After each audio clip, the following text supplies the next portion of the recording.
Enquanto todos nós dormíamos, parece que uma nova operação militar dos Estados Unidos começou no Caribe. A administração de Donald Trump acusou o ex-presidente de Cuba, Raul Castro, por seu papel na derrubada de 2 aviões civis em 1996 que resultou na morte de americanos.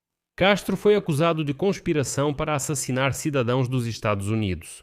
E agora advogados e militares afirmam que isso é um pretexto banal para iniciar uma operação militar contra Cuba, seguindo o exemplo do que aconteceu na Venezuela em janeiro deste ano.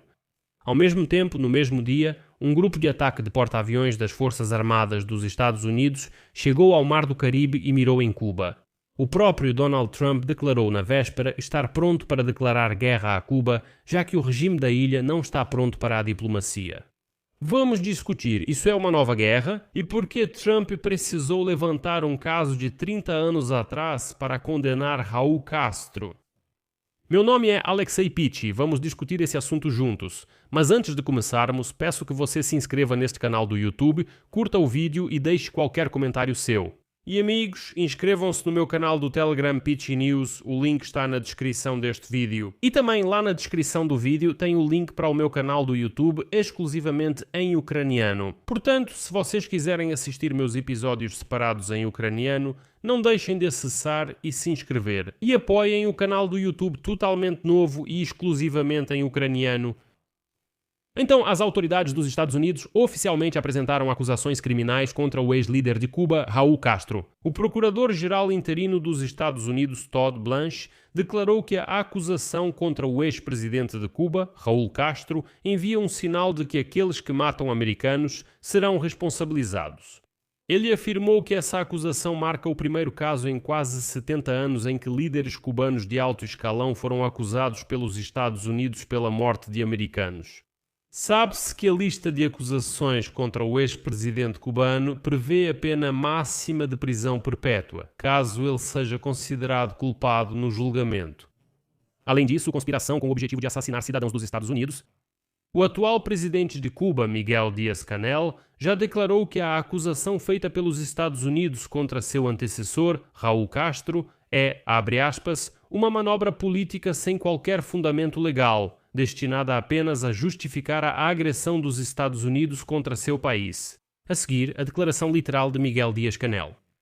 A suposta acusação contra o general do exército Raul Castro Ruz, recém-anunciada pelo governo dos Estados Unidos, apenas demonstra a arrogância e a frustração sentidas pelos representantes do Império diante da inabalável resistência da Revolução Cubana, bem como da unidade e da força moral de sua liderança. Os Estados Unidos mentem sobre os acontecimentos relacionados à derrubada, em 1996, do avião a bordo do qual estavam membros da organização Irmãos ao Resgate, que, segundo ele afirmou, era uma organização narcoterrorista.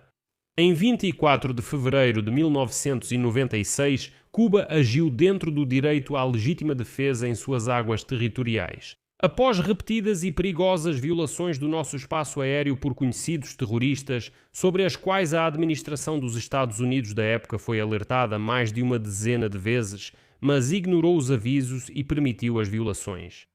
Então, do que se trata tudo isso? No início de 1996, 2 aviões leves Cessna, baseados em Miami, da organização humanitária Irmãos ao Resgate, realizavam um voo sobre o Estreito da Flórida. O grupo se dedicava a buscar e resgatar refugiados cubanos que tentavam chegar ao território dos Estados Unidos e às vezes também lançava panfletos sobre Cuba.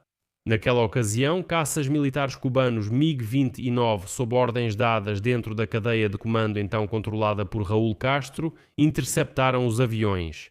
Os aviões foram abatidos por mísseis Arar. A investigação determinou que o ataque ocorreu sobre águas internacionais, embora Cuba afirmasse que os aviões estavam em seu espaço aéreo.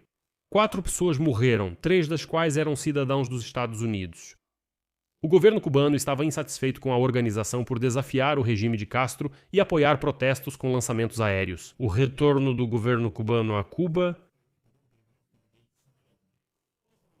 Funcionários do governo cubano elaboraram um plano chamado Operação Escorpião para se vingar e intimidar a comunidade cubana de imigrantes.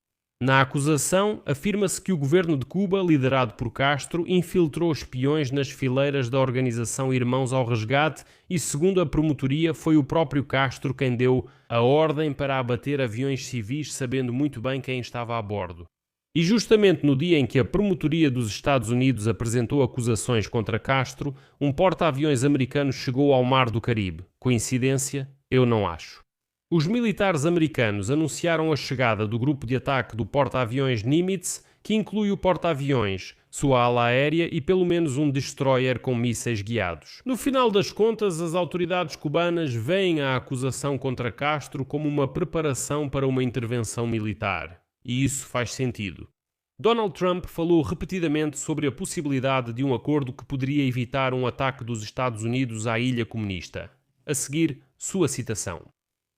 Eu posso fazer um acordo independentemente de vocês mudarem o regime ou não. Foi um regime cruel e eles mataram muitas pessoas. Mas é um país que realmente precisa de ajuda. Eles não conseguem acender a luz, não conseguem comer, nós não queremos ver isso. E o bloqueio de petróleo imposto à Cuba pela administração Trump aproximou ainda mais a ilha do limite de uma crise econômica e humanitária.